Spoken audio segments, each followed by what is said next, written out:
తమిళనాడులో నీట్ యుద్ధం మరోసారి భగ్గుమంది. ఈసారి గొంతు విప్పింది వేరెవరో కాదు, స్వయంగా రాష్ట్ర ముఖ్యమంత్రి తమిళగ వెట్రి కళగం అధినేత విజయ్.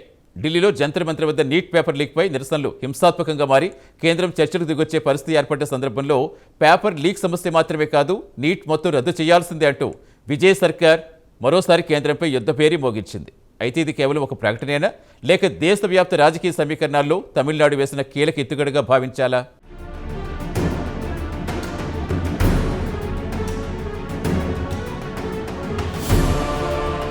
తమిళనాడు సర్కార్ టీవీకే అధికారంగా విడుదల చేసిన ప్రకటన కేంద్ర రాజకీయాల్లో సంచలనం రేపుతోంది. తమ వ్యతిరేకత కేవలం పేపర్ లీకులు, పరీక్షల నిర్వహణ లోపాలకి పరిమితం కాదని, నీట్ను పూర్తిగా రద్దు చేయాలన్నదే తమ అభిమతమని టీవీకి అధికారికంగా క్లారిటీ ఇచ్చింది. అంతేకాదు, వైద్య విద్యపై పూర్తి అధికారం రాష్ట్రాలకే దక్కేలా విద్యను ఉమ్మడి జాబితా నుంచి రాష్ట్ర జాబితాలో మార్చాలని కూడా తమిళిగ వెట్రి కళగం డిమాండ్ చేయడం ప్రాధాన్యం సంతరించుకుంది. ఇక్కడ కీలకమైన అంశం ఏంటంటే, ఇది విజయ్ ఇవాళ కొత్తగా తీసుకున్న వైఖరి కాదు. 2024 జూలైలోనే పార్టీని స్థాపించిన కొద్ది నెలల వ్యవధిలోనే విజయ్ నీట్ రద్దు కోసం పిలుపునిచ్చారు. విద్యను ఉమ్మడి జాబితా నుంచి రాష్ట్రాల జాబితాకు మార్చాలని డిమాండ్ చేశారు. అప్పుడు ఆయన కేవలం ఒక నటుడు, అలాగే కొత్తగా వచ్చిన పార్టీ అధినేత మాత్రమే. కానీ ఇవాళ పరిస్థితి పూర్తిగా వేరు. ఆయన ఇప్పుడు దక్షిణాదిలో ప్రధాన రాష్ట్రానికి సీఎం కావడం గమనించాలి అంటున్నారు రాజకీయ పరిశీలకులు. మరి విజయ్ ఇప్పుడే ఈ ప్రకటన ఎందుకు చేయాల్సి వచ్చింది? దీని వెనుక ఢిల్లీలో నెల రోజులుగా రగులుతున్న భారీ ఆందోళన నేపథ్యం ఉందంటున్నారు.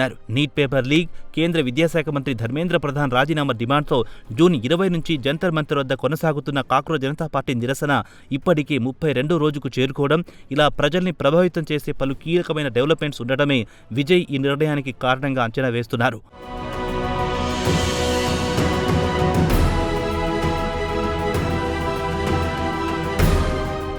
జూలై 20న ఈ ఆందోళన హింసాత్మకంగా మారి పార్లమెంట్ వైపు మార్చ్ చేస్తుండగా పోలీసులతో ఘర్షణ చోటు చేసుకున్నాయి. వందలాది మంది గాయపడ్డారు. సోనం వాంగ్చుక్ నిరాహార దీక్ష విషమించి ఆయన 24వ రోజు దీక్షలో ఉండగా ఢిల్లీ హైకోర్టు ఆదేశాల మేరకు గురుగ్రామ్లోని మేదాంత ఆసుపత్రికి తరలించారు.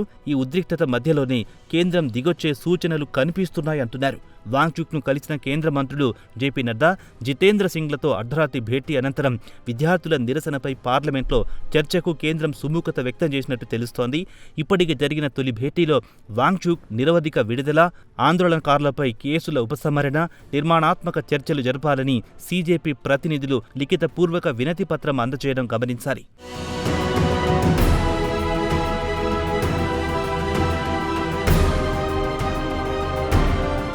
దేశవ్యాప్తంగా నీట్పై ఒత్తిడి తీవ్రమవుతున్న తరుణంలోనే తమిళనాడులో సీఎం హోదాలో విజయ్ నుంచి డిమాండ్ రావడం యాదృచ్ఛికం కాదంటున్నారు.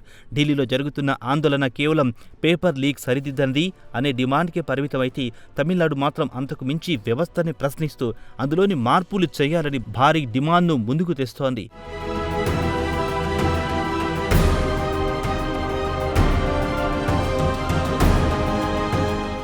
ఇక తమిళనాడులో నీట్పై వ్యతిరేకత కొత్తది కాదు. గ్రామీణ, రాష్ట్ర సిలబస్ విద్యార్థులకు నీట్ అన్యాయం చేస్తోందన్న వాదన దశాబ్దానికి పైగా వినిపిస్తోంది. అయితే ఇప్పుడు ఈ వాదనను లేవనెత్తుతున్నది ఓ ప్రతిపక్ష నేత కాదు, స్వయంగా అధికారంలో ఉన్న ముఖ్యమంత్రి కావడం గమనార్హం. అంటే పార్టీ డిమాండ్ ఇప్పుడు రాష్ట్ర ప్రభుత్వ అధికారిక వైఖరిగా మారిందన్నమాట. దీనికి ఉండే రాజకీయ ప్రాధాన్యత, చట్టపరమైన సాధ్యాసాధ్యాలు పూర్తిగా వేరు అనే విషయాలు గమనించాలంటున్నారు. ఇదే సమయంలో కేంద్రం మాత్రం ఏకరూప ప్రమాణాల వాదనతో నీట్ను సమర్థిస్తూనే ఉంది. రాష్ట్రాల హక్కులు వర్సెస్ కేంద్రం ఏకీకరణ విధానం అనే పాత చర్చ ఢిల్లీ వీధుల్లో ఉద్రిక్త పరిస్థితులకు దారితీసిన నేపథ్యంలో కొత్త పరిణామాలు ఎలా ఉంటాయనే ఆసక్తి నెలకొంది. మొత్తానికి ఢిల్లీ వీధుల్లో పోలీసులు, విద్యార్థులు రాళ్లు రువ్వుకుంటున్న వేళ విజయ్ వినిపిస్తున్న తాజా డిమాండ్ నీట్ వివాదానికి కొత్త కోణాన్ని జోడిస్తోంది. మరి కేంద్రం, సీజేపీ మధ్య చర్చలు ఫలిస్తాయా? తమిళనాడు డిమాండ్కు మరిన్ని రాష్ట్రాలు వంత పాడుతాయా అనేది రాబోయే రోజుల్లో తేలనుంది.